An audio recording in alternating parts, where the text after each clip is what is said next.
What's up, guys? It's Ryan again, aka Common Sense, with another video. And today I'm going to talk about my first impressions of Lawbreakers and the player base concerns and the future as well. So, it's been about a week since Lawbreakers came out. It came out last Tuesday. Today is a Wednesday, and it's August 16th, 2017. And my first impressions of the game is some roles need balancing, and there's some minor annoying bugs. Like when I go to the video settings and change the window mode, it always resets when I restart the game. So I hope that comes out in the next patch, because Bosky says they're releasing a patch tomorrow, but I hope in the next patch after that they fix that issue. And one of my problems with the game modes is like most of them were cool, like 4 out of 5 of them were pretty cool, but I'm not a fan of what do you call it? What's that mode called? Overcharge. I'm not a fan of overcharge. Like there's a mode like pretty similar to it called uplink. I'm more of a fan of uplink because I like how the you can start uploading, and if someone steals the upload device, you can and like they complete their upload on the next upload device you have to capture, you can finish your upload and still get a point. And like overcharge can be frustrating because it can end rather quickly if you charge up the battery to like 95% or so, and they steal it and they take it back to their base and they charge it up for like 25 seconds and they get that point, and that can be very frustrating, especially in like a competitive environment. If this game I'm pretty sure this game will get a ranked mode, but if that ever happens and overcharge is a one of the game modes, then that'll be really frustrating. And not all the maps work that well with the game modes. Like um, yeah, let's see, Blitzball is okay, but if you're really good at the movement in this game, especially with like an assassin or a wraith, you can cross the map in under 5 seconds, maybe even less than that, and you can literally like score like points that easily, and it can end the game very quickly. There is a steep learning curve to this type of game. It's a call it a team-based arena shooter or a hero shooter kind of. Technically, it kind of has hero shooter elements and arena shooter elements, and it kind of puts a foot in both doors. So it does have a steep learning curve because it's more about the shooting and the movement. That's where the skill gap comes in. Um, it's not gonna be for everyone, and I think one of the mismarks of this game is the videos in the sandbox that are provided in the game.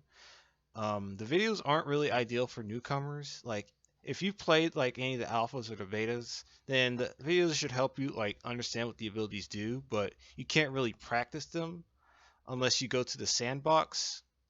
But the sandbox, the problem with the sandbox is that you can't choose the map you play on, and once you do enough damage to the little bots, they just become statues, so you can't really do anything to them. They don't disappear and respawn; they just stand there, and you pretty much have to restart the sandbox to try again. But you can switch your character, so that's a good thing. You can practice the abilities in the sandbox.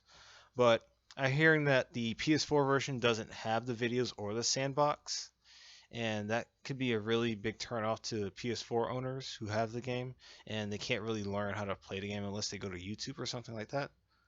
And that may have played a role in the player drop off.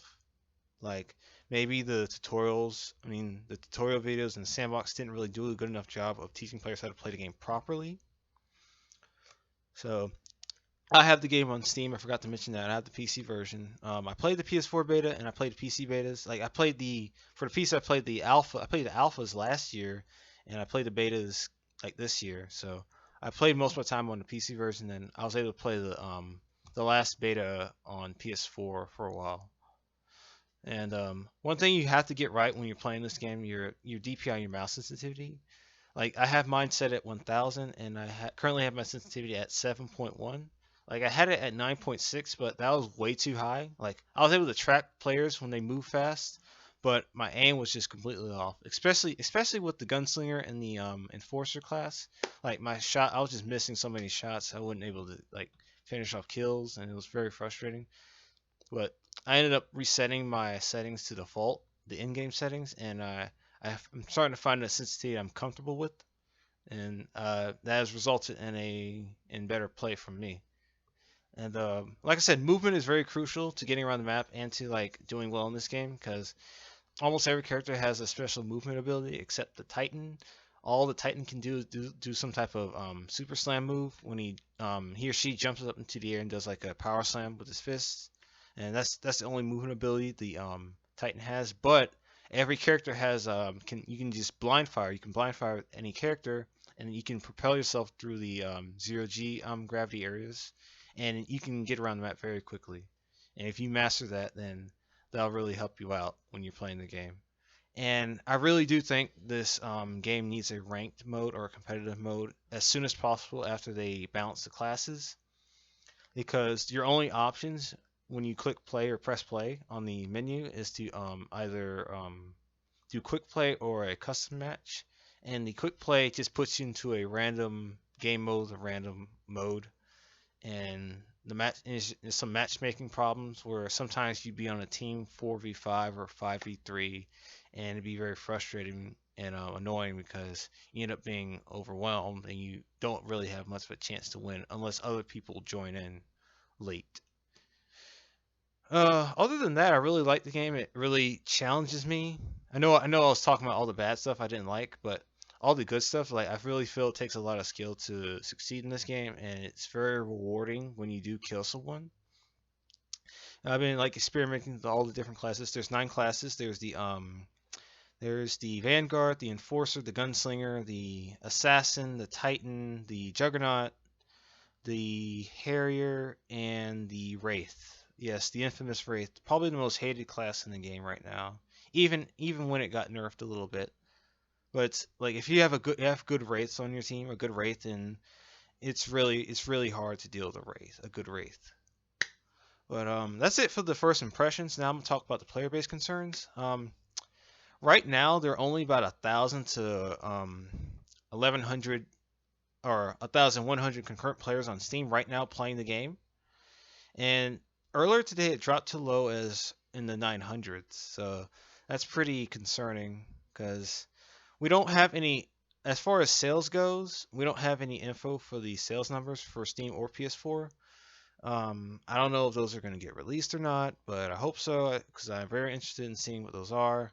And according to tweettown.com, for the first open beta, there's a peak player count of about 7,500 people, or to be exact, it's 7,579 people. And for the second open beta, it was about 4,600 or 4,586 players. And for the launch to present to right now, the peak player base was 3,019 players. So that was the peak number of players total since the game has been released. So that comes into one of my greatest concerns about this game is whether this game will be dead by November, because when November drops or November comes around, Call of Duty World War II is coming out, Star Wars Battlefront 2 is coming out. Those are the biggest shooters of the years right now. So what's going to happen to this game on PC or PS4 when those games come out? And part of me doubts that the PS4 version has a bigger population than the PC version, but another part of me says there's probably a chance it does, because on PC you have a lot of options as far as shooters go. Because right now, like today, PUBG or PlayerUnknown's Battlegrounds just reached over 600,000 concurrent players. So that's like the biggest game on Steam right now when it comes to multiplayer and its player base. And CS:GO's doing big, still big. It's like second place, and games like Payday 2, Gary's Mod, Dota, those games are still big. Those are in the top 10 games. So there's a lot of games to choose from. As far as PS4, when it comes to shooters, you don't really have a lot of options. You have Battlefield 1, Call of Duty, is it Infinite Warfare? I think that's the current one right now. Yeah, Infinite Warfare. You have Overwatch. I'm gonna go into Overwatch in a second, but you have Overwatch, you have Rainbow Six Siege. Um, that's about all I can really think of as far as shooters go. I mean, some people still play Battlefield 4, I guess. What else? There's not really a lot of options when it comes to shooter on console, but it's a double-edged sword on PC because there's so many options that other games don't really get a lot of love. But on console, there's not as many choices, so there'll be more people in each individual game. So, what else? Let me talk about the Overwatch effect. I believe Overwatch has pretty much brainwashed gamers today into believing that Overwatch is the end all be all of hero shooters, which in a way it kind of is, but it's not like it's the first hero shooter. Like, I'm not big on history of the hero shooters, but I do know there were games called, there was Team Fortress 2 before that, and there was also a game called Gotham City Imposters from last generation. And what else? Right now, Paladins is a very similar game. You could argue that Blizzard stole some things from, I forgot the names of the Paladins devs, but they're kind of proving that maybe they created some of these ideas for their game Paladins first before Blizzard did for Overwatch. So I think people when they gamers when they initially see a game like Lawbreakers, they automatically think, "Oh my gosh, it's an Overwatch clone, it's an Overwatch ripoff." When that's not really the case. It's it has some similarities. It has like a bunch of characters or heroes or roles, different abilities, different weapons, and it's objective based. But that's pretty much where the similarities end. When it's a when it comes to Overwatch, it's more based on tactics and strategy and like team composition. Or on Lawbreakers, is more based on individual skill. And the gunplay is completely different in both games.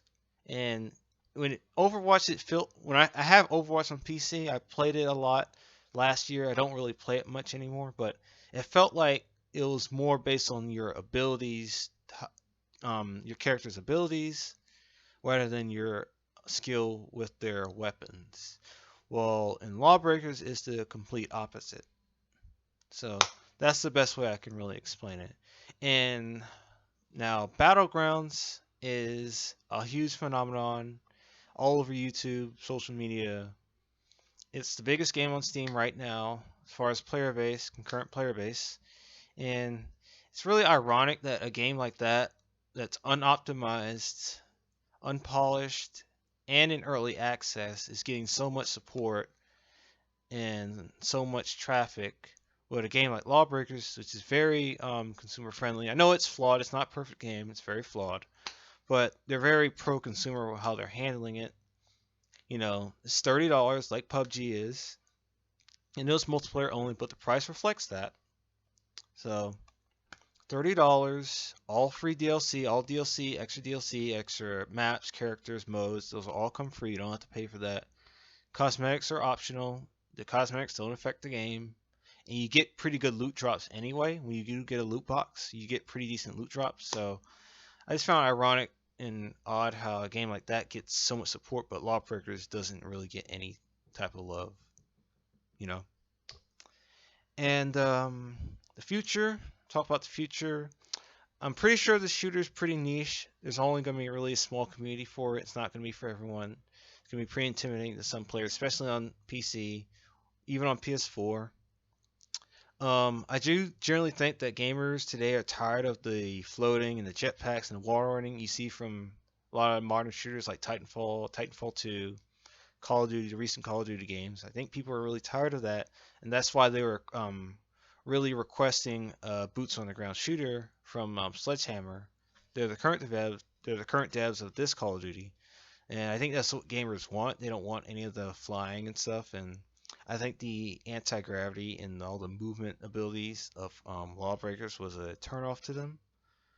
And as you see, the player base from the first beta onto the launch of the game really dropped off the map. So that's a sign of a loss of interest. And I often wonder if this game can be saved like Rainbow Six Siege. Rainbow Six didn't get the best reception when it first came out, but it slowly grew, and I think it has at least 15,000 concurrent players on Steam right now. And it has a nice community, and it's always getting new content and constant support from the devs, which is Ubisoft. So I hope that can happen, but I'm not really seeing that. But I do think this game will get some revival and get some more life into it. Hopefully it's promoted more and marketed better because they didn't really do a very good job of that. And I think most people didn't really know about the game, and that may have also played a role in the lack of sales and lack of a player base. And let me see if I got anything else to say. Oh yes, hopefully there is a competitive future. Hopefully, because I think this would do really well in the competitive scene. And I think that's about it for my thoughts on Lawbreakers one weekend. And yeah, I don't think I missed anything. So I will catch you guys on my next video. Thanks.